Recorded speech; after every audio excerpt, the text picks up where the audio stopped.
بسم الله الرحمن الرحيم. الحمد لله رب العالمين، والصلاة والسلام على النبي الكريم. أعوذ بالله من الشيطان الرجيم. بسم الله الرحمن الرحيم. الذين ينقضون عهد الله من بعد ميثاقه ويقطعون ما أمر الله به أن يوصل ويفسدون في الأرض أولئك هم الخاسرون. الحمدللہ، اللہ تعالیٰ کے فضل و کرم سے ہماری سورہ بقرہ کی تفسیر چل رہی ہے. آپ کے سامنے یہ بات رکھی گئی کہ اللہ تعالیٰ نے کافروں سے کہا تھا کہ میں قرآن لاؤ، کیا لاؤ؟ اگر تم یہ مانتے نہیں کہ یہ میرا کلام ہے تو تم بھی ایسا ہی کلام لے آؤ، اس لیے کہ میرے نبی بھی انسان ہے، تم بھی انسان ہو، وہ بھی عرب، تم بھی عرب، تو لے آؤ، ایک ہی لینگویج ہے. یہ لوگ نہیں لا سکے اور انہوں نے ایسا کہا کہ ہمارے پاس ایک دوسرا کلو ہے جس سے پتہ لگتا ہے کہ قرآن اللہ کا کلام نہیں ہے، اور وہ یہ ہے کہ اس قرآن میں بہت چھوٹی چھوٹی چیزوں کی مثالیں بیان کی گئی. ایسے ہی چھوٹی چھوٹی کہ جو لوگ جو ہے معبود اللہ کے علاوہ کسی معبود کی عبادت کرتے ہیں تو وہ ایسے ہیں جیسے مکڑی کا جال ہوتا ہے. وَإِنَّ أَوْهَنَ الْبُيُوتِ لَبَيْتُ الْعَنكَبُوتِ، اور کائنات میں جتنے مکان ہیں اس میں سب سے کمزور مکان کون سا ہے؟ مکڑی کا جال ہے. اس سے چھوٹا بچہ بھی ختم کر دیتا ہے. تو اللہ کہہ رہے ہیں کہ ان کے معبود اتنے زیادہ کمزور ہیں، ان کی کوئی حیثیت نہیں. دوسری جگہ اللہ تعالیٰ نے دوسری مثال کے ذریعے مچھر کی مثال کے ذریعے سمجھایا کہ اگر ان کے معبودوں کے پاس سے مچھر کچھ لے جائے تو کچھ کر نہیں سکتے ہیں. ضعف الطالب والمطلوب، مانگنے والے بھی کمزور اور جس سے مانگا جا رہا ہے وہ بھی کمزور. تو یہ سب مثالیں تھیں. تو اس کو لے کر یہ لوگ کہتے تھے کہ ایسی مثالیں بڑا آدمی نہیں دیتا ہے. اس لیے تو آدمی کی عقل کامل ہونی چاہیے. کیا ہونی چاہیے؟ بہت سی مرتبہ آدمی علماء پر اور شریعت پر کیا کرتا ہے؟ اعتراض کرتا ہے اور سمجھتا ہے کہ میں صحیح ہوں. کیا ہے؟ کیا سمجھتا ہے؟ میں صحیح ہوں، بہت اچھا آدمی ہوں اور میں پڑھا لکھا آدمی ہوں. حالانکہ یہاں پر ان کے سوال کو عقل کا پیدا کرنے والا ریجیکٹ کر رہا ہے. کون ریجیکٹ کر رہا ہے؟ عقل کا پیدا کرنے والا، کہ تمہیں سمجھ نہیں پڑتی. اسی طرح بہت سی ایسی باتیں ہوتی ہیں کہ شریعت کا علم نہ ہونے کی وجہ سے لوگ لے کر اڑ جاتے ہیں بیچ میں سے کہ مولوی صاحب نے ایسا کیسے کہہ دیا. جیسے میں نے بیچ میں ایک مثال سمجھائی تھی. میں نے سورہ ملک کی تفسیر کرتے ہوئے ایک واقعہ ذکر کیا تھا کہ بھائی ایک آدمی جو تھا جماعت میں گیا تھا. کہاں گیا تھا؟ جماعت میں گیا تھا. اور جماعت میں جا کر اس نے جھگڑا کیا اور گھر جا رہا ہے. گھر جاتے ہوئے مفتی صاحب سے ایک سوال کر کے جا رہا ہے. وہ سوال یہ کر کے جا رہا ہے، مسلمان ہے، کیسا ہے؟ مسلمان. اور اس کی زبان سے سوال شروع، وہ یہ کہہ رہا ہے نعوذ باللہ کہ آپ لوگ کہتے ہو کہ اللہ تعالیٰ اکیلا ہے، اور آپ لوگ یہ بھی کہتے ہو کہ وہ علی کل شیء قدیر، کہ وہ ہر چیز پر قادر بھی ہے. تو اللہ اپنے جیسا اللہ دوسرا کیوں نہیں پیدا کر دیتا؟ ایسا سوال. اب یہ سوال کتنی غیرت والا ہے، یعنی کہ ایمان والے سے سوال. وہ یہ کہہ رہا ہے کہ اگر اللہ اپنے جیسا اللہ پیدا نہیں کرتا ہے اس کا مطلب یہ کہ ہر چیز پر قادر نہیں ہے. وہ یہ کہنا چاہتا ہے. پھر اس وقت میں نے ایک مثال دی تھی. مجھے لگا کہ کچھ لوگوں کو مثال ٹھیک نہیں لگی. میں وہ کہہ رہا تھا کہ بھائی بات سمجھانے کے لیے جو بول رہا ہے اس کے مقام کے مطابق مثال نہیں چاہیے. جو بات ہے اس کے مقام کے مطابق مثال لائی جائے. میں نے اسے کچھ کو سمجھایا تھا. جو بچہ میرے پاس پوچھنے کے لیے اس نے فون کیا تو میں نے اس سے یہ کہا کہ میں نے کہا اس سے ایسا کہو بھائی، یعنی ایک عام آدمی کو عامی ذہن کا سوال جواب دیا جائے گا، کوئی عالم کو عالم کے انداز کا جواب دیا جاتا ہے. میں نے کہا کہ اس بچے سے ایسا پوچھنا کہ تیرے ابو ہے، اور تیرے ابو بھی تو قادر ہے کہ تیری امی کے لیے دوسرا شوہر لے آئے، کیوں نہیں لے آئے؟ جی تو سمجھ میں آ جائے گی بات کہ ہر جگہ پارٹنرشپ اور ہر جائز کام کرنے کا ہوتا نہیں ہے. تو اس مثال کو اس لیے ہم نے دیا تھا کہ بھائی سمجھ میں آئے کہ یہ کتنی غیرت کا مسئلہ ہے. تو اللہ تعالیٰ کے لیے پارٹنرشپ غیرت کا مسئلہ ہے. کس کا مسئلہ ہے؟ غیرت. وہ اتنا زبردست غیرت والے ہیں کہ آپ عبادت میں تو دوسری بات ہے، عمل میں بھی رائے کے دانے کے برابر کسی کو شریک کرو گے نا. اللہ عمل کو کہتے ہیں ترکتہ و عمل، اللہ کہہ رہے ہیں میں اس کو اور اس کے عمل کو چھوڑ دیتا ہوں، مجھے کوئی ضرورت نہیں ہے۔ سورہ کہف ہم لوگ پڑھتے کہ نہیں جمعہ کے دن، اللہ نے فرمایا فمن کان یرجو لقاء ربی فلیعمل عملا صالحا ولا یشرک بعبادۃ ربہ احدا، کہ جو اللہ سے ملنے کا یقین رکھتا ہو تو اسے دو کام کرنے چاہیے، پہلا یہ کہ اچھے عمل کرے، کیا کرے، اور دوسرا یہ کہ وہ اللہ کے ساتھ کسی کو شریک نہ کرے۔ اس میں علماء نے لکھا ہے کہ وہ آدمی ساتھ میں ریاکاری نہ کرے، یہ مطلب بھی لکھا ہے جی۔ تو یہاں کافر یہ قرآن کی ایگزامپل پر سوال کر رہے ہیں، تو اللہ کہہ رہے ہیں کہ تمہارا سوال ٹھیک نہیں ہے، ہم نے جو مثال دی ہے، جو ٹاپک سمجھا رہے ہیں وہ سمجھ میں آ گیا بس کافی ہے، باقی مثال کیسی ہے وہ دیکھنے کی ضرورت نہیں ہے۔ پھر اللہ تعالیٰ نے کہا کہ دیکھو ہمارا جو یہ کلام ہے اس سے کچھ لوگ تو ہدایت پا لیتے ہیں اور کچھ لوگ اس سے کیا ہو جاتے ہیں، گمراہ ہوتے ہیں۔ یہ گمراہ ہوتے ہیں اپنی بیماری کی وجہ سے۔ تو وہ بیماریاں کیا تھیں؟ قرآن کریم اس کو گنا رہا تھا، میں نے کل اس پہ بات کی تھی۔ پہلا تھا وعدہ توڑنا، کیا کرنا، من بعد میثاقہ، اللہ کہہ رہے ہیں وعدہ پکا کرنے کے بعد توڑتے ہیں، یعنی انبیاء کرام نے، علماء کرام نے بات پہنچا دی، اس کے بعد بھی اس کو فالو نہیں کرتے ہیں، توحید کو مانتے نہیں۔ اس کا دوسرا ان کی بیماری تھی وَيَقْطَعُونَ مَا أَمَرَ اللَّهُ بِهِ، اس پر ہماری بات چلے گی کہ جن چیزوں کو اللہ نے ملانے کا حکم دیا ہے اس کو توڑتے ہیں۔ علماء کرام نے لکھا ہے کہ اس میں پورا اسلام کا سسٹم آ گیا، اس میں کس کا، اسلام کا پورا سسٹم۔ بھائی آپ راستہ چل رہے ہیں، آپ سے کوئی آدمی پوچھ لے کیا آپ مسلمان ہیں، کہاں مسلمان ہیں، اچھا مسلمان کس کو فالو کرتا ہے، بھائی وہ اسلام کو فالو کرتا ہے۔ آپ سے کوئی کہے کہ اسلام کا پورا انٹروڈکشن کرا دو مجھے 5 منٹ میں، تو آپ اتنا ہی کہیں گے کہ بھائی اسلام میں 2 سیکٹر ہیں، ایک حقوق اللہ اور ایک حقوق العباد، بندے کے اوپر کچھ اس کے پیدا کرنے والے کے حق میں اور بندے کے اوپر کچھ حقوق ان لوگوں کے جن کے ساتھ وہ رہتا سہتا ہے۔ بس اسلام سکھاتا ہے کہ اپنے پیدا کرنے والے کے ساتھ کیسے رہنا ہے اور جن لوگوں کے ساتھ یعنی انسانوں کے ساتھ اور جس سسٹم میں تم رہتے ہو یہاں تمہیں کیسے رہنا ہے، کس طرح رہنا ہے کہ تمہاری وجہ سے کسی کو کوئی تکلیف نہ پہنچے اور تم کسی کا حق نہ مارو اور تمہارا کوئی حق نہ مارے، اس طرح کا سسٹم اسلام ہے۔ یہ چیز ہے، اللہ کہہ رہے ہیں کہ جس چیز کو ہم نے جوڑنے کا حکم دیا تھا یہ بندے اس کو کیا کر رہے ہیں، توڑ رہے ہیں، اس کی وجہ سے لوگ ہدایت سے محروم ہو گئے۔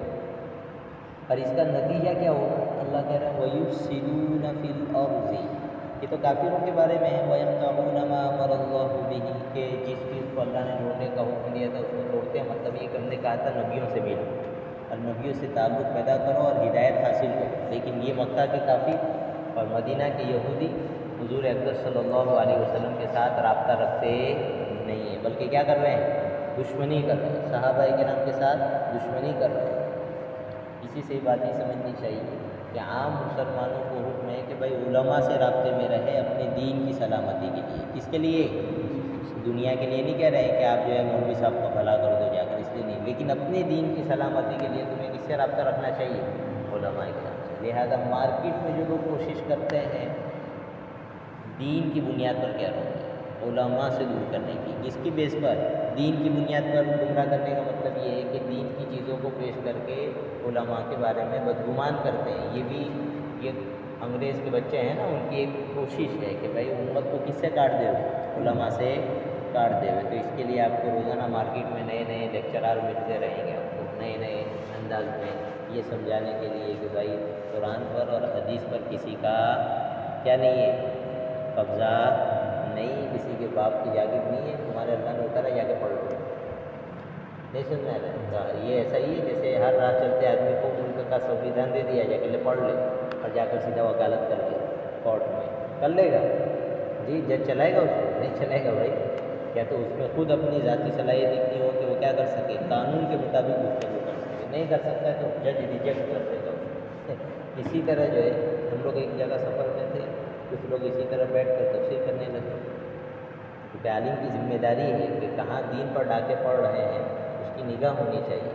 ہم لوگوں کو لگا کہ معاملہ گڑبڑ ہے، میں اور ایک اور مولانا صاحب تھے میرے استاد تھے، ہم دونوں جو ہے رک گئے۔ دیکھو بھائی دین کی فکر بہت ضروری ہے، تقریباً اس وقت ہمارا کھانا بھی باقی تھا، عشاء کے بعد کا وقت ہے، ہم لوگ رک گئے۔ ہم نے دیکھا کہ ہو کیا رہا ہے، دوسرے کام تو بعد میں ہوتے رہیں گے، ہم لوگ وہیں بیٹھ گئے کونے میں، سنا ایک چلے گئے، سنا کہ بھائی کیا ہو رہا ہے تفسیر میں، سب نوجوان اسٹوڈنٹس ہے، اور جو بول رہا ہے بیچارہ وہ چہرے مورے سے عالم نہیں لگ رہا ہے۔ ایک بچہ باہر سے آیا، ہم نے اس کو روک کر پوچھ لیا کہ بھائی کہاں جا رہا ہے؟ کہاں اندر جا رہے ہیں؟ بولے کیا ہوتا ہے؟ کہا تفسیر ہوتی ہے۔ کہا تفسیر کیسے ہوتی ہے؟ کہا تفسیر کون کراتا ہے؟ تو بولے وہ صاحب کون ہے؟ کہا وہ پینچر بناتے ہیں۔ کیا بناتے ہیں؟ گیریج چلاتے ہیں، پینچر بناتے ہیں اور رات میں تفسیر کرتے ہیں۔ یہ دیکھو، تو ہم نے ان کو سمجھایا کہ بھائی قرآن اتنا آسان نہیں ہے کہ دیکھو قرآن میں دو چیزیں ہیں، لوگ ہیں نا اس میں دھوکہ کھاتے ہیں۔ ہم لوگ جو باتیں آپ کو بولتے ہیں آپ کو سمجھ میں آ جاتی کہ نہیں آتی؟ تو آپ کو اس سے ہی لگے گا کہ میں بھی پڑھوں گا تو سمجھ میں آ جائے گا، لیکن قرآن کے ٹاپک کے 2 حصے ہیں۔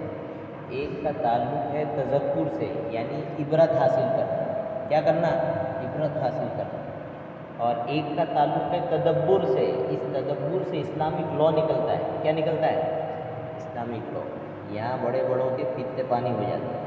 اسلامک لا کی بات کبھی بھی اس طرح کی مجلس میں کوئی چھیڑتا نہیں ہے، اس لیے کہ عام پبلک کا مسئلہ نہیں ہے، یہ علماء کا مسئلہ ہے جو 8 سال 10 سال کیا کرتے ہیں؟ گرامر کو پڑھتے ہیں، سب 8 9 10 چیزوں کو پڑھتے ہیں۔ ان کے سامنے بات رکھو گے تو ان کو سمجھ میں آئی، اور اس گرامر کے مطابق میں یہاں کچھ بولوں گا تو کسی کو کچھ سمجھ میں نہیں آئے گا اور پریشانی ہو جائے گی۔ شریعت کا اصول یہ ہے کہ بھائی جیسا مجمع ہو ویسی بات کرو، کلم الناس علی قدر عقولہ۔ ہم نے اس کو سمجھایا، میں نے کہا بھائی اس طرح نہیں ہوتا۔ اس نے کہا اس میں مسئلہ کیا ہے؟ ہم نے کوئی مثال دی، میں نے کہا کہ بھائی انہوں نے کہا اردو میں ہے تو اردو پڑھنا جانتے ہیں۔ میں نے کہا کہ ہندی میں تمہیں اگر آج ملک کا سنویدھان لا کر دے دیا جائے تو اس کے ایک تو مجھے سمجھا دو گے؟ کہا نہیں سمجھا پاؤں۔ میں نے کہا قرآن بھی اس کائنات کا سنویدھان، اس کو سمجھو ذرا۔ تو بھائی قرآن کو صحیح سمجھو، کوئی منع نہیں کرتا ہے، لیکن اس کا پروسیس ہے، اس کے ساتھ چلو۔ تو بہرحال وَيَقْطَعُونَ مَا أَمَرَ اللَّهُ بِهِ أَن يُوصَلَ میں علامہ شبیر احمد عثمانی رحمۃ اللہ علیہ نے بات بھی لکھی ہے کہ لوگوں کو علماء سے کاٹنا یہ بھی اسی میں آئے گا۔ لہذا دین کی بیس پر آدمی کو کبھی بھی علماء سے دشمنی نہیں کرنی چاہیے، اللہ والوں سے دین کی بنیاد پر کبھی بھی دشمنی نہیں۔ نجی معاملات نہیں کہہ رہا ہوں، دنیا کے معاملات ہے کہ میرا تیرا کچھ لینا دینا، یہ مسئلہ الگ ہے، لیکن دین کی بیس پر کبھی کسی عالم کے ساتھ کیا مت کرو؟ دشمنی مت کرو، یہ آپ کی آخرت برباد کر دے گی، اس بات کو یاد رکھو۔ میں عالم ہوں اس لیے نہیں کہہ رہا ہوں، میں حقیقت آپ کو بتا رہا ہوں، یہ چیز آپ کو کیا کر دے گی؟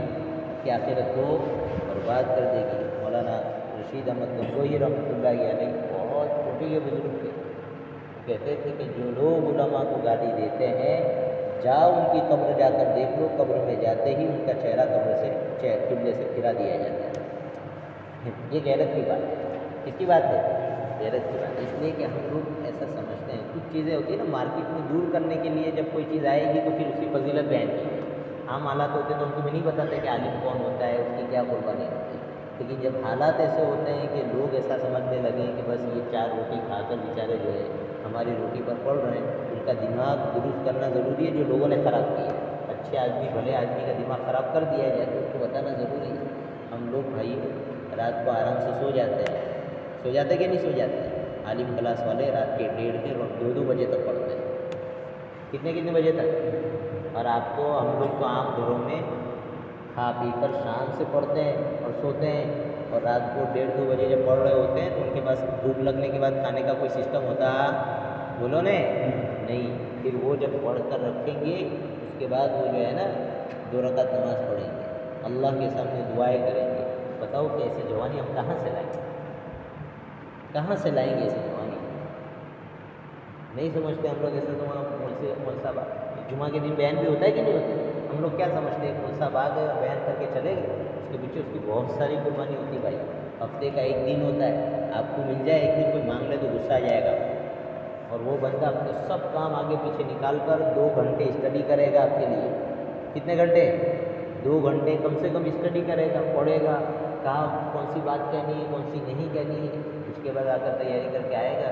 ہمت کو قدر نہیں ہوتی، ایسا سمجھتے ہیں بس کچھ بھی نہیں آگے، ایسا نہیں ہے بھائیو۔ آج بھی ایسے لوگ موجود ہیں، رات کو بچی ستا رہی ہے، یا ایسے استادوں کو میں جانتا ہوں جو بیچارے رات کو سو جاتے ہیں، رات کو 3 بجے 4 بجے اٹھ کر اسٹڈی کرتے ہیں، مجھے صبح بچوں کو پڑھانا ہے۔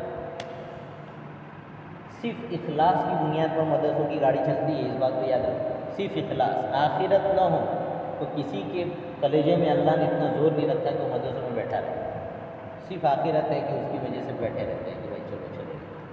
اس لیے یہ جو کوشش ہے مارکیٹ میں ہو رہی ہے علماء سے بدظن کرنے کی، بھائیوں علماء سے قریب رہو، اس میں تمہارا دین سلامت ہے۔ کیا سلامت ہے؟ دین سلامت، دین سلامت تو آخرت سلامت، باقی دنیا تو آج ہے اور کل نہیں ہے۔ معاذ بن جبل رضی اللہ عنہ کتنے بڑے صحابی جی، وہ ایک مرتبہ اپنے خادم سے کہنے لگے کہ بھائی بتاؤ اس زمانے میں تم کیا کرو گے؟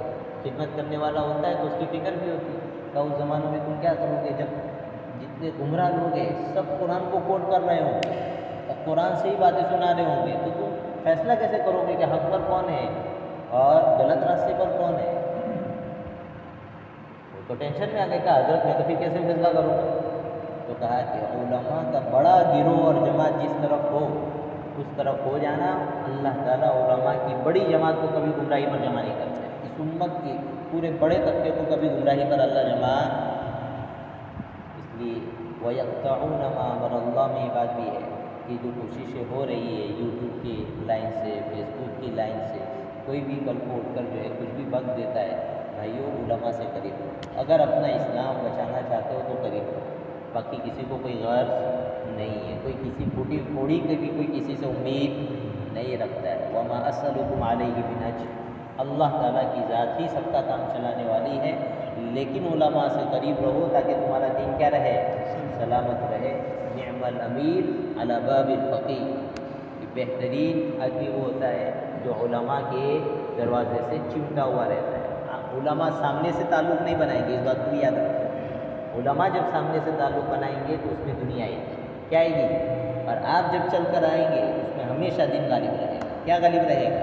اس لیے علماء کو ہم کو پڑھتے پڑھاتے ہم کو اتنے سال ہو گئے، ہم کو بار بار یہی نصیحت کیا، آپ چل کر سامنے سے کبھی کسی سے تعلق نہیں رکھیں گے، دنیا کے بیس پر کوئی صحیح عالم دین آپ سے تعلق نہیں رکھے گا، آپ کو جا کر اس سے تعلق رکھنا پڑے گا، اور آپ اس سے کانٹیکٹ میں رہیں گے تو آپ کو دین کا فائدہ ہوگا۔ باقی علماء کا کام نہیں، آپ کہیں کہ ہم دوستیاں کرتے تھے، نہیں، اس میں دنیا آئے گی۔ اللہ تعالیٰ ہمیں اس کی صحیح سمجھ ادا کرے۔ وَيَقْطَعُونَ مَا أَمَرَ اللَّهُ میں یہ بھی داخل ہے کہ علماء سے کاٹے اور اچھے لوگوں سے کاٹنا، اور اسی طرح جو ہے رشتہ داریوں کو توڑنا، یہ بھی داخل ہے۔ ہم لوگ کتنی کوشش کرتے ہیں کہ مجھے اچھی روزی کی، کرتے کہ نہیں کرتے؟ کون آدمی ہے جس کو یہ فکر نہ ہوتی ہو کہ وہ گھر سے نکلے اور اس کا کوئی ایکسیڈنٹ نہ ہو، کوئی حادثہ نہ ہو، اس کی جان پر نہ بنائے؟ ایسا ہم لوگوں کی چاہت ہوتی کہ نہیں ہوتی؟ نہیں، رشتہ داری کو اپنانے میں کون آدمی چاہتا ہے کہ جلدی جو ہے اس کا اعلان ہو جائے کہ چل بسا بیچارہ؟ ایسا ہے کوئی؟ ہر آدمی چاہتا ہے کہ مجھے حضرت نوح کی عمر ملے، اس کی ملے، حضرت پوتے نہیں دیکھنے، مجھے پڑ پوتے دیکھنے ہیں۔ کیسے دیکھنے ہیں؟ پڑ پوتے، وہ بھی کس کے ساتھ؟ صحت کے ساتھ، عافیت کے ساتھ۔ بھائیو، رشتہ داری کو نبھانا حضور اکرم صلی اللہ علیہ وسلم کا وعدہ ہے کہ جو آدمی رشتہ داری کو نبھاتا ہے اس کی عمر میں اللہ برکت عطا کرتا ہے۔ کیا کرتے ہیں؟ عمر میں برکت عطا کرتے ہیں۔ اسی طرح اس کے رزق میں اللہ برکت عطا کرتے ہیں۔ کس میں؟ رزق میں۔ اور حادثے کی موت سے اللہ اس کی حفاظت کرتے ہیں۔ تو بتاؤ یہ کرنے کا کام ہے کہ آج کا زمانہ کس کا ہے؟ کسی کو کچھ کام کا ٹپس بتا دو، کیا بتا دو؟ آسان راستہ بتا دو کہ ہم کر لیں، تو یہ حدیث کی ٹپس ہیں، اس کو اپناؤ۔ اپنے رشتہ داروں کو کیا دو؟ ہدیے دو، ان کی خدمت کرو، ان کو خوش رکھو، جو غریب ہیں ان کی ضرورت کو پورا کرو۔ بار بار میں کہتا ہوں، جب غریب کی ضرورت پورا کرنے کا آتا ہے تو آدمی اپنے کوئی غریب سمجھنے لگتا ہے۔ ہم لوگوں کا قصہ ویسا ہے جیسے وہ صحابی تھے جی، رمضان کا مہینہ ہے تو وہ قصہ بھی مناسبت والا ہے۔ روزے میں جو ہے ان کی بیوی سے ان کا جمع ہو گیا، یہ روتے رولا کے حضور کے پاس گئے کہ آپ مجھ سے تو گڑبڑ ہو گیا معاملہ۔ تو حضور نے کہا کہ 2 مہینے کے روزے رکھنے پڑیں گے۔ کتنے؟ حضور ایک دن کے روزے میں یہ حال ہے، 2 مہینے کے روزے رکھو، میرا ہو کے گیا، اور وہ بھی ایک ساتھ رکھنے کے ڈر۔ تو کہا کہ ٹھیک ہے، 2 مہینے کے روزے نہیں رکھ سکتے ہو تو پھر جو ہے 60 مسکینوں کو کھانا دے۔ پھر انہوں نے کہا وہ بھی نہیں ہے میرے پاس، میں تو یہاں غریب آدمی ہوں۔ حضور نے کہا یہاں بیٹھو، کوئی بات اٹھا دیا۔ تھوڑی دیر کے بعد حضور کے پاس ہدیہ ہے کھجور کا، تو کہا وہ صاحب بیٹھے ہیں، تو وہ کھڑے وہاں حضرت میں یہی بیٹھا ہوں، کہا یہ کھجور لو اور غریبوں میں تقسیم کر دو، صدقہ کر دو۔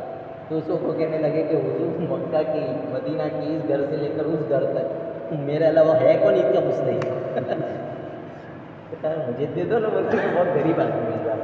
تو حضور اکرم صلی اللہ علیہ وسلم بہت ہنسے ہیں۔ عام مطلب حضور اکرم صلی اللہ علیہ وسلم جب مسکراتے ہنستے تھے تو عام مطلب مسکراتے تھے، یعنی دو دانت صرف آگے گیٹ کے دکھیں گے اتنے، لیکن اس وقت آپ اتنے ہنسے کے اندر کی داڑھیں بھی آپ کی نظر آنے لگی، وہ کہتے ہیں کہ میں ہی مستحق بیٹھا ہوں، مجھے ہی دے دو سب کچھ۔ بہرحال حضور اکرم صلی اللہ علیہ وسلم نے فرمایا کہ عام حکم تو وہی ہے کہ سب کو دیا جائے، تمہارے لیے خاص طور سے میری طرف سے کیا ہے اجازت۔ تو ہمارا مسئلہ ایسا ہے کہ جب یہ بات آتی ہے کہ بھائی خرچ کرو رشتے داروں، تو آدمی سوچتا ہے میں ہی غریب ہوں، دوسرے دن سے انتظار کر رہا ہوتا ہے کہ پتہ نہیں کہیں سے آ رہا ہے کہ نہیں آ رہا۔ تو بھائی ہر آدمی اپنی استطاعت کے مطابق خرچ کرے، کیسا بولو نا بھائیو، اپنی استطاعت۔ ہم کو تو اتنی کم مقدار میں بھی خرچ کرنے کے لیے ابھارا گیا ہے کہ آپ کے پاس کچھ بھی نہیں۔ وہ عورتوں کا قصہ یاد کرو کہ معراج کے بعد ان سے کہا گیا تھا کہ میں نے معراج میں سب سے زیادہ عورتوں کو جہنم میں دیکھا ہے، کس کو؟ تو اس وقت حضور اکرم صلی اللہ علیہ وسلم چندہ ہی فرما رہے تھے کسی چیز کا، جنگ وغیرہ کا ہے، تو عورتوں کو اس وقت ترغیب دی حضور کہ تم آگ سے بچو، ولو بشق تمرۃ، اگرچہ تمہارے پاس کھجور کی ایک کیا ہو، اٹلی ہو، ایک کاش ہو، اسی کو صدقہ کر کے کم از کم اپنے آپ کو جہنم سے بچاؤ۔ تو بولے اتنا کم تو ہم کر سکتے کہ نہیں کر سکتے؟ تو ہر آدمی خرچ کرنے کا مزاج بنا ہے۔ میں مالدار ہوں تو میں جس حیثیت کا مالدار ہوں، مجھ سے غریب تو کوئی ہوگا، اس کی میں مدد کروں، نہیں سمجھ میں آ رہا۔ اور اوپر والے کی ذمہ داری ہے کہ وہ اس سے نیچے والا جس نے مدد کی وہ اس کی مدد کرے۔ تو یہ سسٹم ہے جس کو اللہ تعالیٰ کائنات میں چلانا چاہتا ہے۔ ایک جگہ دولت پڑی رہے، اسلام اس کو قبول نہیں کرتا ہے۔ بہرحال تو ہم لوگوں کی چاہت ہوتی ہے کہ میری روزی میں بھی کیا ہو، برکت ہو، اور یہ تو ایسی چاہت ہے کہ علماء سے ڈھکی چھپی نہیں ہے۔ جہاں علماء سے دوستی ہوئی پہلے یہی بات آتی ہے، مجھ سے دعا کریے نا اللہ دکان میں برکت دے، جاب شب میں برکت ہے۔ اچھی بات ہے، فکر ہونی چاہیے۔ تو کچھ حدیث میں بتائے ہوئے طریقے ہیں، اس کو بھی کرو کہ رشتہ داروں کی خدمت کرو، اس سے اللہ تعالیٰ روزی میں برکت دیں گے، اور کیا کہا، ایکسیڈنٹ والی موت سے اللہ حفاظت کریں گے، اور عمر میں بھی برکت عطا فرمائیں۔ بولو بھائی کرنے کی چیز ہے کہ نہیں؟ تو یہ رشتہ داری ہے جس کو نبھانے کا اللہ نے حکم دیا ہے، اور یہ اتنی بڑی چیز ہے کہ اللہ نے فرمایا ہے کہ جو تجھے توڑے گا، رشتہ داری کو اللہ نے کھڑا کیا، کس کو؟ رشتہ داری۔ یہ آپ کو نہیں دکھتی لیکن اللہ کے یہاں تو ہر چیز مخلوق ہے، اللہ نے رشتہ داری کو کھڑا کیا، جو تجھے توڑے گا میں اسے توڑ دوں گا۔ لہذا جو رشتہ داری توڑے گا وہ پریشان رہے گا، کیسا رہے گا؟ پریشان رہے گا۔ رشتے اپنی طرف سے نبھاؤ، کیسے؟ اپنی طرف سے۔ حضرت شیخ زکریا رحمۃ اللہ علیہ کتنے بڑے آتے ہیں، بہت بڑے آتے ہیں، بہت بڑے آتے ہیں، لیکن ان کا مسئلہ کیسا تھا؟ ان کے کاملہ میں ان کے رشتہ دار یہ ملنے جاتے تھے، تو ان سے کبھی بات نہیں کرتے تھے، ناراض رہتے تھے۔ تو لوگ ان کو، وہ جاتے تھے تو کیسا، انہوں نے خود کتاب میں لکھا، میں جاتا تھا تو سر میں کھاٹ پر سوئے رہے، اب میں جاؤں گا تو کھڑے بھی نہیں ہوں گے، ہاں آؤ اور بیٹھو، دو لفظ بھی نہیں، کچھ بھی نہیں، میں جاؤں گا تو چہرہ پھیل جائے گا۔ اب میری ڈیوٹی تھی کہ میں گھر میں جاتا تھا، کرسی لیتا تھا، سامنے رکھتا تھا اس زمانے میں، اور بیٹھتا تھا، تھوڑی دیر بولیں گے نہیں تو کچھ نہیں کر سکتا، تو چپ چاپ بیٹھا رہتا تھا۔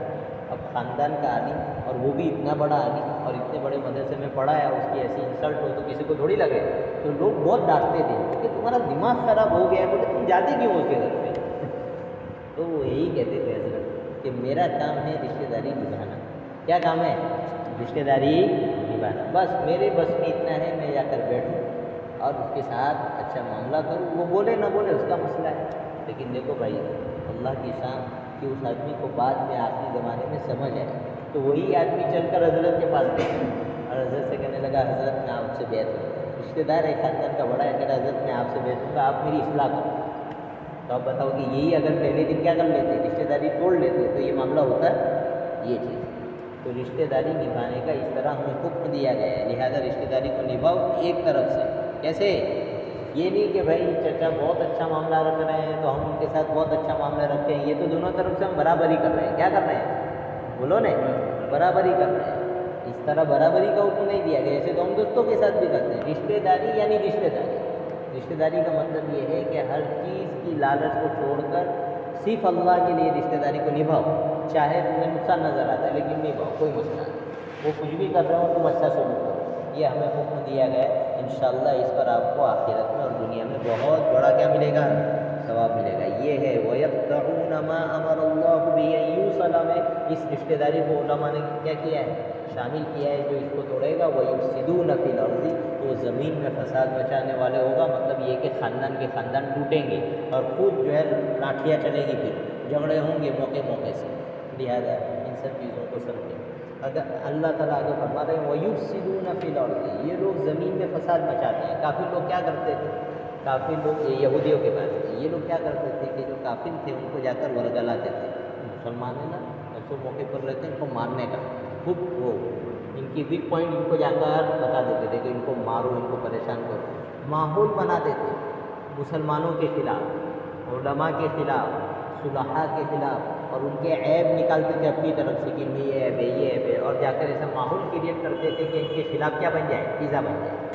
یہ کافروں کا کام رہا ہے، یہودیوں کا کام رہا ہے. دیکھ لو آج کی میڈیا یہ کرتی کہ نہیں کرتی؟ جی آج کی میڈیا یہ کرتی، ہمیشہ ان کا یہ کام ہے اور یہ کرتے رہیں.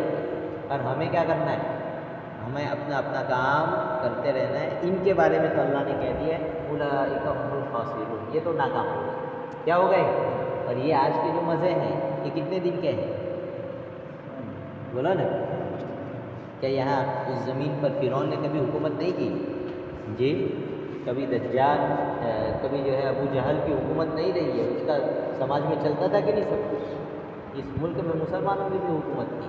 تلک الایام نداولها بین الناس، اللہ کہہ رہے ہیں کہ یہ تو جو حکومتوں کا آنا، کسی کو طاقت مل جانا، کسی کا کمزور ہو جانا، اللہ کہہ رہے ہیں یہ تو ہمارا ایک سسٹم ہے.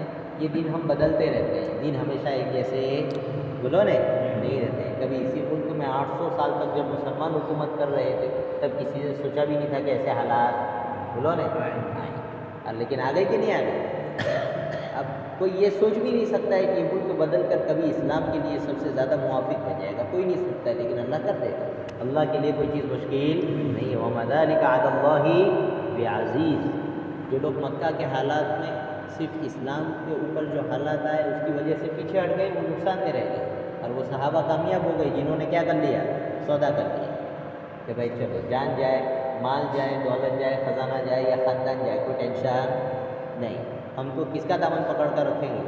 اسلام کا. تو وہ جتنی چال چلنے والے تھے اور اسلام کے خلاف ماحول بنانے والے تھے، رہتے وقت کے ساتھ اللہ نے ان کو ختم کر دیا. اور جو اسلام کے لیے کام کرنے والے تھے ان کو اللہ نے کیا کر دیا؟ آگے بڑھا دیا. اب دیکھ لو پوری دنیا میں اسلام کا شہرہ ہے، انہیں چند لوگوں کے ذریعے اللہ تعالیٰ نے پوری دنیا میں قائم کیا. تو یہ کافروں کی عادت ہے، وہ یفسدون فی الارض، زمین میں فساد پھیلاتے ہیں. حضرت عبداللہ ابن عباس رضی اللہ عنہ نے جو اس کی تفسیر کی ہے اس کا حاصل یہ اولئک هم الخاسرون، انہوں نے تفسیر کی. وَيُفْسِدُونَ فِي الْأَرْضِ کا ایک مطلب یہ بھی ہے بھائی کہ اسلام کے سسٹم کو چھوڑ دیتے ہیں دنیا والے، اس وجہ سے زمین میں فساد مچتا ہے. اس کے سسٹم کو اسلام. یاد آپ آج چل پھر کر دیکھیں، مولانا عبدالمانی دریابادی رحمۃ اللہ علیہ بہت بڑے عالم ہیں، دونوں طرف کی ان کی پڑھائی ہے. وہ کہتے ہیں کہ آج دنیا کہاں پہنچ گئی، کتنی اپڈیٹ ہے کہ نہیں؟ کیا نہیں ہے دنیا کے پاس. لیکن بتاؤ کہ دنیا میں قتل و خون ریزی بند ہو گئی، دنیا میں ریپ بند ہو گئے، جی دنیا میں چوریاں بند ہو گئی، دنیا میں ہر جگہ کہیں نہ کہیں پروٹیسٹ ہو رہے ہیں. کیا ہو رہے ہیں؟ حکومت کے ساتھ کوئی نہ کوئی معاملہ آدمی کا خراب ہے اور پبلک جو ہے وہ پریشان ہے. یہ کیوں پریشان ہے؟ آج کے حالات دیکھو. یوروپ کو ہم لوگ سمجھتے ہیں بہت اچھے حال ہے، لیکن وہاں حال بہت برا ہے. کیسا حال؟ بہت برا ہے. اس لیے کہ اللہ کا جو بنایا ہوا سسٹم ہے، اس کے علاوہ جو سسٹم آئے گا وہ انسان کا بنایا گا. کس کا بنایا ہوا؟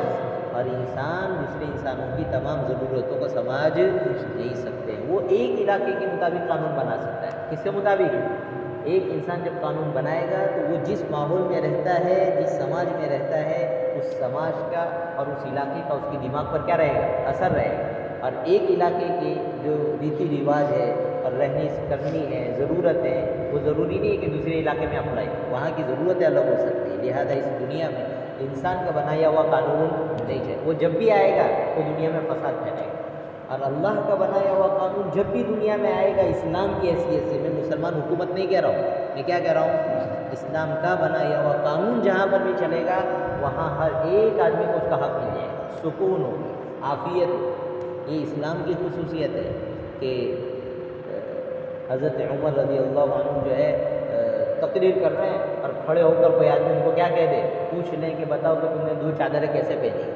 یہ اسلام کے سسٹم کا حصہ ہے، دنیا کے سسٹم کا حصہ نہیں ہے. دنیا کے کسی تم بڑے آدمی سے پوچھ لو گے تو تمہاری جان کی آ بن جائے گی. دنیا کے کسی بڑے حکمران سے پوچھ لو اس طرح کا سوال کہ ٹیکس کا پیسہ کہاں گیا، پھر جو کل لوگ پوچھتے پھریں گے کہ وہ جس نے پوچھا تھا وہ کہاں گیا، وہی مارکیٹ سے غائب ہو جائے گا. یہ دنیا کا سسٹم ہے۔ اور وہاں حضرت عمر رضی اللہ عنہ اتنے رعب والے ہیں، کھڑے ہوئے ان سے پوچھا جاتا ہے کہ تم نے یہ 2 چادریں کیسے پہنی ہیں؟ چادر تو سب کو ایک ایک ملی، اور وہ پھر حساب کتاب بھی دے رہے ہیں کہ میرے بیٹے نے مجھے دی اس لیے کہ میرے پاس کپڑے پورے نہیں تھے، انف نہیں تھے، تو میرے بیٹے نے دی اور میں نے سلوائی۔ یہ اسلامی نظام کا حصہ اور اس کی خصوصیت ہے کہ حضرت علی خلیفہ ہے، لیکن اپنی چیز لینے کے لیے ان کو کہاں کھڑا ہونا پڑ رہا ہے؟ قاضی کے کٹہرے میں کھڑا ہو کر گواہی دینی پڑ رہی ہے کہ چیز میری ہے، پر لیکن کیا ہے، اسلامی قانون کے مطابق بات پوری نہیں ہو پاتی ہے شاید، اور ثابت نہیں ہو پاتا ہے، تو یہودی کو وہ چیز دے دی جا رہی ہے۔ یہ اسلامی نظام اور سسٹم کا حصہ ہے، اس کی وجہ سے ہر ایک کو اس کا حصہ مل رہا ہے۔ بھائیو، یہ اسلامی نظام کا حصہ ہے کہ حضرت عمر ابن عبدالعزیز رحمۃ اللہ علیہ عید کا موقع آ رہا ہے اور وقت کے خلیفہ ہے، اور اپنے خزانچی کے پاس تنہائی میں جا کر کہتے مجھے قرضہ دے دو، مجھے 1 مہینے کی تنخواہ پہلے دے دو، میں اپنے بچوں کے کپڑے سلوانا چاہتا ہوں۔ اور وہاں وہ خزانچی ان سے پوچھتا ہے کہ بتاؤ کہ تم زندہ رہو گے، اس کی گارنٹی، تم کیسے 1 مہینے کی جو ہے پہلے تنخواہ لے سکتے؟ اور انہوں نے کہا نہیں، بات تم نے ٹھیک کہی، مجھے نہیں چاہیے۔ یہ اسلامی نظام کا حصہ ہے۔ اس طرح زمین میں فساد نہیں پھیلتا ہے، بلکہ کیا پھیلتا ہے؟ صلاح، ہر جگہ امن، شانتی، اور ہر ایک کو اس کا حق ملتا ہے۔ یہ اسلامی نظام کا حصہ ہے کہ اسلامی نظام کو فالو کرنے والے فوجیوں کے پاس اگر نوجوان لڑکی ہو تو وہ اسلام قبول کرے۔ افغانستان کے حالات پڑھو جا کر، کئی عورتوں نے اسلام قبول کیا، صرف وجہ یہ تھی کہ انہوں نے یہ کہا کہ ہم راتوں کی راتیں تنہائیوں میں 4 نوجوانوں کے بیچ میں رہی ہے، لیکن ہم نے نہیں دیکھا کہ کوئی نگاہ ہمیں دیکھنے والی تھی۔ ہم نے نہیں دیکھا کہ کوئی نگاہ ہمیں دیکھ رہی ہو اور ہمیں اپنی عزت کا خوف ہوا۔ ہم نے دیکھا 4 نوجوان ہیں، ان کی نگاہیں نیچے کھڑی ہے، ان کا ایک مقصد ہے کہ اس کی حفاظت کرنی ہے۔ کہا بس اس چیز نے ہمیں متاثر کر دیا کہ اسلام میں کچھ ہے، کوئی طاقت ہے جو سب کو کنٹرول میں کر کے رکھتی ہے۔ قل للمؤمنین یغضوا من ابصارهم ویحفظوا فروجهم، یہ اسلام۔ شاہ فیصل انہوں نے دورہ کیا، یہ شاہ فیصل عرب کے بہت بہترین بادشاہ رہے، اسلامی سوچ والے، جن کو بعد میں انہوں نے سازش کر کے مروا دی۔ یہ امریکہ گئے تھے، میں نے اس سے پہلے قصہ سنایا تھا، تو وہاں پر جو ہے اسلامی سزا کو لے کر وہاں کا جو حکومت کا کارندہ تھا، اس نے حضرت سے سوال کیا کہ تمہارے یہاں اسلام میں سزا بہت سخت ہے، کوئی زنا کرتا ہے تو اس کو اتنی بری سزا دیتے ہو، یہ دیتے ہو۔ حضرت نے کہا، حضرت کو کوئی جواب نہیں دیا، باتوں میں بات کو ٹال دیا۔ جب دورہ پورا ہو گیا امریکہ کا، تو اس سے پوچھا کہ بتا بھائی، تیرے یہاں پر کتنے زنا ہوتے ہیں سال میں؟ تو سر پڑا گیا کہ یہ سوال کیوں ہے میرے؟ تو اس نے کہا کہ اگر میں کہوں تو 3 عورتوں کے علاوہ جو ہے سب امریکہ کی عورتوں کو میں زناکار کروں گا، ایک تو میری بیوی، ایک میری ماں، اور ایک جو ہے بہن وغیرہ، اس طرح کی اس نے بات کی۔ اور کہا وہ بھی اس لیے کہ میرے رشتہ دار ہیں، مطلب سمجھ گیا کہ میں اپنے گھر کی عزت نہ چاہتا ہوں۔ حضرت نے کہا کہ ہمارے سال کا ریکارڈ اٹھا لو، ہمارے یہاں ایک زنا تمہیں نہیں ملے۔ اصل بات یہ ہے کہ اسلام کی جو سزائیں ہیں وہ جرم سے روکنے کے لیے، کس کے لیے؟ اور دنیا کی سزائیں آدمی کو جو ہے نا مجرم بنا کر اور باہر نکالتی ہیں۔ اگر وہ کتا مار کے گیا تھا، آئندہ انسان کو مارنے کا حوصلہ اس کے اندر پیدا ہو جاتا ہے۔ یہ دنیا کے انسان کے بنائے ہوئے قانون ہی کی وجہ ہے کہ ایک آدمی کورٹ کے کٹہرے میں کھڑا ہے، حکومت کے سامنے کھڑا ہے، اور اس کے جس لڑکی کو اس نے قتل کیا ہے اس کے باپ کے سامنے وہ مسکرا ہے، مجرم ہے اور کٹہرے میں کھڑے ہو کر مسکرا ہے۔ اسلامی حکومت کو یہ مجال نہیں ہے۔ یہ چیز اللہ کہہ رہے میرے نظام سے ہٹ کر تم جو بھی نظام اپلائی کرو گے، تم آپس میں لڑائی جھگڑے کے علاوہ کچھ نہیں کر سکتے۔ آپ ایسی ویب سائٹ جا کر دیکھ لو، انہوں نے پورا اسلامی خاندان کا نظام ختم کر دیا، امریکہ والوں نے، یورپ والوں نے شادی بیاہ کا نظام ختم کر دیا۔ آپ جا کر دیکھو، عورتیں بوڑھی ہو جاتی ہیں، ان کے پاس کوئی بات کرنے والا نہیں، ایسی ویب سائٹس موجود ہے کیا وہاں آپ وقت دیجیے، انگریزی میں ان سے گفتگو کیجیے، وہ ان کا دل جو ہے اپنی دل کی باتیں آپ سے شیئر کرنے کے بعد جو ہے وہ آپ کو پیسہ پے کریں گے۔ کیا کریں گے؟ پیسہ پے کریں گے۔ اب کسی مسلمان گھرانے میں جائیے جو دیندار ہو، وہاں دادا کی خدمت کی جاتی ہے، دادی کی خدمت کی جاتی ہے، میں ماں باپ کی نہیں کہہ رہا ہوں، دادی کی خدمت کی جاتی ہے۔ کیوں؟ اسلامی نظام کی وجہ سے۔ اور وہاں کوئی کسی کو پوچھنے والا نہیں ہے، وہاں زنا عام، وہاں قتل عام، وہاں پر ہر آدمی جو ہے پریشان۔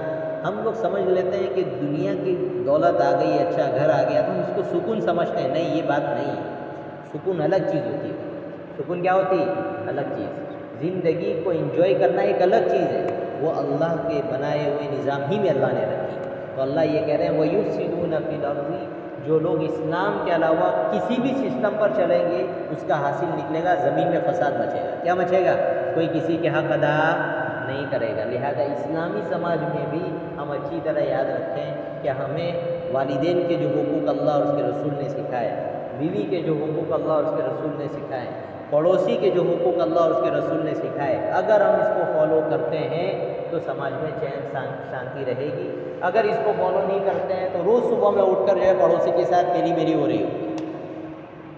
اس لیے حضور اقدس صلی اللہ علیہ وسلم نے فرمایا بھائی پڑوسی کا معاملہ اتنا ڈینجر ہے کہ جو ہے جو آدمی پڑوسی کے ساتھ اچھا سلوک نہ کرے اور پڑوسی اس کی تکلیف سے محفوظ نہ ہو، حضور نے فرمایا ایسے آدمی کا ایمان نہیں ہے، ایسے آدمی کا ایمان نہیں ہے، یعنی اس کا ایمان معتبر نہیں ہے یا اس کا ایمان کامل نہیں ہے، یہ مسلمان نہیں ہو سکتا۔ بتائیے ہمارے پاس پڑوسی کے ساتھ کیسے معاملے رہتے ہیں؟ تو یہ سب چیزیں ہم سمجھیں وَيُفْسِدُونَ فِي الْأَرْضِ میں کہ ہم زندگی کے ہر سیکٹر میں علماء سے پوچھ کر شریعت کی تعلیم کو فالو کیجیے۔ کس کو فالو کیجیے؟ شادی ہو رہی، عالم کے پاس جائیے، تجربہ کار عالم کے پاس جائیے، اس سے پوچھیے کہ بیوی کو کس طرح رکھتے ہیں، گھر میں آتے ہیں تو کس طرح آتے ہیں، کوئی بات کہنی ہے تو کس طرح کہنی رہتی ہے، ماں باپ کے ساتھ معاملے مجھے کس طرح کرنے ہیں، بیوی کے ساتھ کس طرح کرنے ہیں، ہر چیز سیکھنے کی ہے۔ اور صرف شادی شدہ دولہے کی بات نہیں کر رہا ہوں، ماں باپ کو بھی سیکھنے کی۔ بہت سی مرتبہ ماں باپ کو اسلام کا سسٹم معلوم نہیں رہتا ہے، اس کی وجہ سے بیچارہ بچہ فالو کرنا چاہ رہا ہے، اس کے لیے پریشانی ہوتی ہے۔ اس لیے ہر آدمی اپنے حصے کا اسلام کا نظام سمجھے۔ ہم لوگ گھر میں رہتے کہ نہیں رہتے؟ لہٰذا ہمارا فرض بنتا ہے کہ ہم گھر میں رہنے کے آداب، گھر میں رہنے کے طریقے اور گھر میں جو لوگ رہ رہے ہیں ان کے حقوق کو کسی سے جا کر پوچھیں۔ سماج میں ہم رہتے ہیں یا نہیں رہتے؟ سماج میں چھوٹے بچے ہیں، ان کے ساتھ مجھے کس طرح ویوہار کرنا ہے؟ سماج میں بڑے ہیں، آج کے سماج میں بڑے ہوتے ہیں، پہلے سماج کے بڑے ایسے ہوتے تھے کچھ کہہ دیتے تھے تو ان کی بات باپ کے درجے میں ہوتی تھی، باپ کے درجے میں ہوتی تھی۔ اور آج تو میں اپنے سرکل کے نوجوانوں کی بات کر رہا ہوں، وہ تو سماج کے بیچارے بڑے میاں لوگوں کو کچھ سمجھ ہی نہیں رہے۔ یہ اسلام کا حصہ نہیں ہو سکتا۔ حضور نے تو فرمایا تھا لیس منا من لم یرحم صغیرنا ولم یوقر کبیرنا، کہ جو آدمی ہم میں سے چھوٹے پر رحم نہ کرے اور ہمارے بڑے کا رسپیکٹ نہ کرے، اللہ کرے حضور فرما رہے ایسے آدمی کا ہم سے کوئی تعلق نہیں ہو سکتا۔ لہٰذا سماج کے بڑے کے ساتھ کس طرح بات کرنی چاہیے، یہ سب چیزیں تو آپ کو اس وقت پتہ لگے گی جب سماجی کوئی میٹنگ ہو رہی ہے اور وہاں کوئی نوجوان روح حق بکتا ہے، تب پتہ لگتا ہے کہ اس بچے کے پاس تو اسلام کی کوئی تعلیم ہی نہیں، اسلام کے اصول ہی نہیں۔ تو بھائی ہم لوگ سماج میں رہتے ہیں، چھوٹوں کے ساتھ کس طرح معاملہ کرنا چاہیے، بڑوں کے ساتھ کس طرح معاملہ کرنا چاہیے، یہ چیزیں سیکھنے کی ہے۔ کیا کرنے کی ہے؟ سیکھنے کی ہے۔ علماء اس کو پریکٹیکل سیکھتے ہیں اپنے شیخ کے پاس جا کر۔ کس کے پاس جا کر؟ علماء تو جانتے ہیں نا ہر چیز کو اسٹڈی کرتے ہیں، اس کے باوجود پریکٹیکل سیکھنے کے لیے اپنے حالات لکھ کر شیخ کے پاس جائیں گے کہ میرا یہ معاملہ ہے، مجھے بتاؤ میں ان کو کیا جواب دوں، میں ان کو کیا جواب دوں، میں ان کے ساتھ کیا معاملہ کروں۔ وہ کہیں گے بیٹا ان کے ساتھ یہ کر لو، ان کے ساتھ یہ کر لو، اسلام کی روشنی۔ وہ اتنی فکر کرتے ہیں تو ہم کیوں نہ کریں؟ کیا ہمیں جنت میں نہیں جانا ہے؟ کیا ہمیں اللہ کے نظام کو لے کر کائنات میں آگے نہیں بڑھانا ہے جو صحابہ نے بڑھا کر ہمیں دیا ہے؟ یقیناً یہ ہمارا فرض ہے۔